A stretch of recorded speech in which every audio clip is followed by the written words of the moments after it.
Welcome back to Darlene and Grit Homestead. I am Ashley. Come take along with us as we plant some potatoes, and then we will also give you updates on the animals that we've introduced to our farm. You getting loud? Quack, quack, quack, quack, quack. All right, and we moved the ducks. So they were in this region right here. So they kind of had like a long strip right here. So now they have been moved over here in this area. And we kind of made their shape a little bit different to kind of give it some excitement so they can explore more. So it kind of goes in a T and it stays under the holly tree. And you guys need clean water already. Can you imagine that that was already done this morning? So soon enough we'll have a portable pool that will have a drain in it, and then we can water our fruit trees with it. That will be exciting, so we can conserve and recycle water. And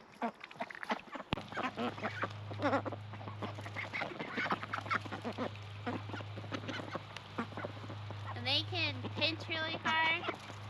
You want to make sure you keep your fingers together because they'll try to gobble down a finger.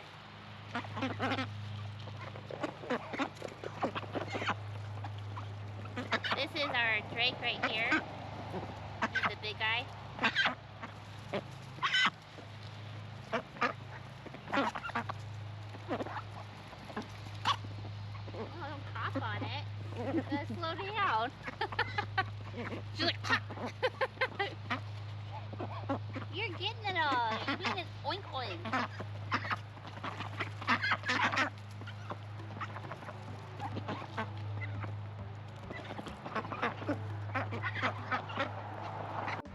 They're in my pockets right now. No, you can't eat my zipper. That's mine. So they're about 7 to 8 weeks old now. And we've been able to identify. You guys stop. That's my size. Ow, that tickles. Get out of my butt. So, stay back. Back, you beast. So they're about 7 to 8 weeks old right now. We can tell the male drake for the jumbo pecans because he's of course the largest. Oh. Did you mess up? Yeah, you thought that was on camera.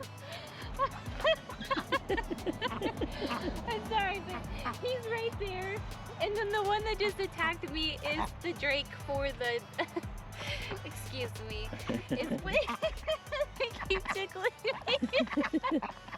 This ain't working. I gotta stand up. All right, stand up. Anyways, our ducks are very friendly. So I figured out which one is the drake as far as the silver apple yard. It's the biggest one of them. I was kind of sitting here listening for his voice, and he finally came up and shared it with me. And then he attacked this bull. Yeah. So he wasn't being aggressive. He was going in to get some more snacks because they're so spoiled, and they, yeah, this guy right here. Yep. So he's got more of the dark coloring on the back end of his tail. He's just much larger than the females. The next female that's biggest to him is right here. So it's this guy right here. And that's, they're both drakes right here in the front and center. What are you doing? Are you getting crazy? You want me to pet you or something? Yeah? Just like that. Okay. They're like, only I can do the touching. They've got, the jumbo pecans have like really pretty blue eyes. It's pretty cool. There's nothing in there. It's all gone. Go. Hey, that's my hair. Settle down.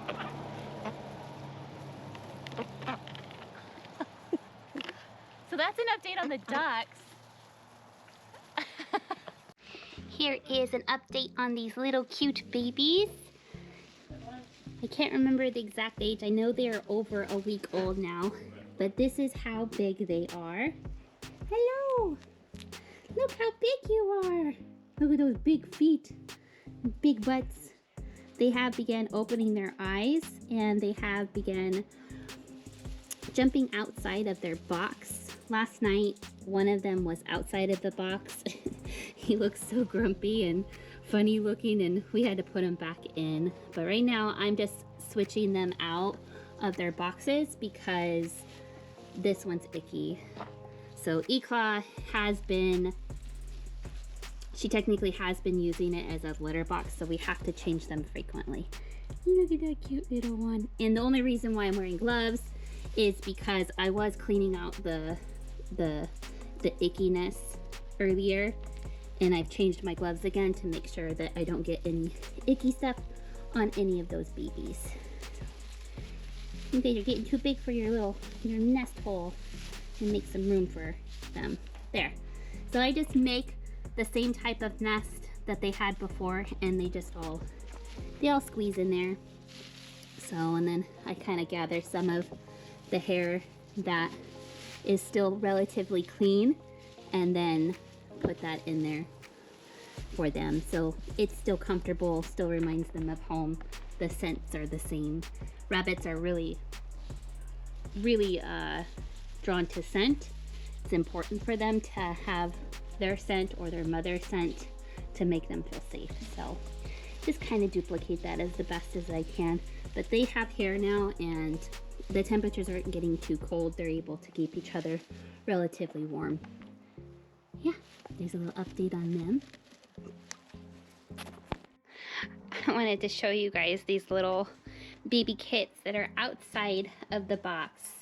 I'm actually thinking about turning the box on its side because that would probably be easier for them to get back into there.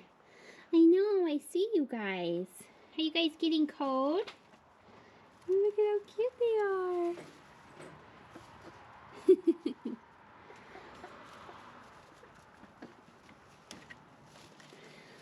Aw, that one was trying to feed, but Eclaw said no. Hello, Eclaw. Hello, little one. Hello. So I'll just flip this on its side, and then I'll show you what it looks like when it's like that. So if you ever wondered what a nesting box looks like flipped over, this is what it looks like. So their nesting hole is right there, and they haven't really figured it out yet. So I'm gonna grab them all and put them in there. So Eclaw's like, I don't know what I'm gonna do with this. They're out and they're free. Come on, go in there. Okay, come here. Go in there. Little one. And they're all trying to huddle right here. It's not gonna really work for them. I'm gonna put them in their little hole. Well, this little one's feisty.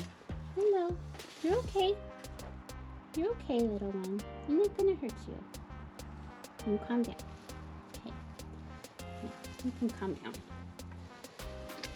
That one got a little upset with me handling it, and I calmed it down, just reassured it really quick that I'm not going to eat it. All right. What I think I'll probably do is I'll just add like a little bit more orchard grass right here as they explore out and things like that, but they're doing fine. This will definitely be better throughout the night, and they can poke their head out. As you can see, they're all in there. They'll be just fine. Are you poking out? Are you getting brave? So they'll all be doing fine. This will be a lot easier for them. Eclaw, unfortunately, you're probably not going to have much privacy anymore. You're not going to be able to escape them. So you're going to have to jump on that box probably until they can finally figure out how to get up there, huh? She's like, oh, sounds fantastic. Look, duckies. What are you guys doing?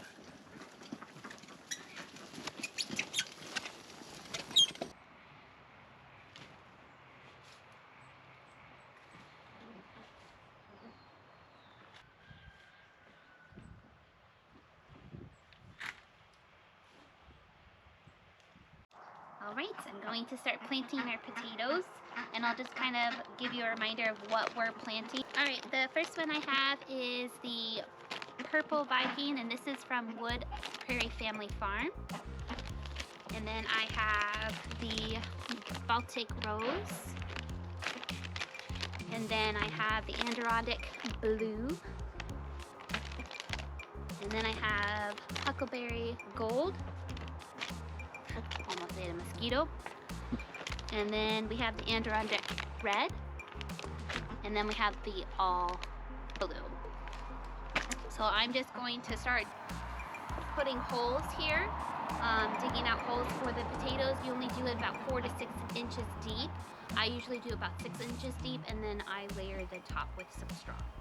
Here are the potatoes, and they are all eyed out. I don't cut mine in half. You can do that, but that also requires a curing time, and I don't really have time for that, so these need to go into the ground now. So you're gonna want to set them in the ground where the most eye sets are going up, so you would just do that. And of course, it's beginning to rain. So I'm gonna quickly do this, and then I'll show you the end result. Alright, you guys can watch me plant this row. I kind of already did that first one right here. And all you do is, again, it's 4 to 6 inches deep. My hand is roughly about 7 inches long. So if you ever want to measure your hand, that's a great way to help yourself out in the garden if you can remember that, and just plant them in and make sure that those eyes are pointing straight up, and then you cover them. And potatoes do really well in raised beds because of the extra warmth that they create, which gives you potatoes that grow much earlier. Like, for example, we still have frost and things like that going on, so these potatoes will be well protected. We're planting these in the beginning of April. I've actually planted them as early as the end of February and still had great harvest. So, and that's these types of potatoes in a raised bed. So you guys can watch me finish this row, and then I will let the children do the rest off camera. Now, the spacing between them is typically between 6 to 8 inches or even more, depending on the variety of potatoes that you're planting. To be honest with you, I completely ignore that, especially when I'm planting anything in a raised bed. I kind of do chaos gardening, if I will say, or if I'll be honest. So, have never had problems, and that's just what I do. I also have green onions that I planted right here. Those were gifts from my mom. And then in here, I got, so there's probably 3 different varieties of garlic in here. They're all hardneck varieties, and I can't remember the names. There's like a Russian, an Asian, and then a German variety. And then over here, these are all elephant garlic. So we will have a lot of garlic. I planted these last October.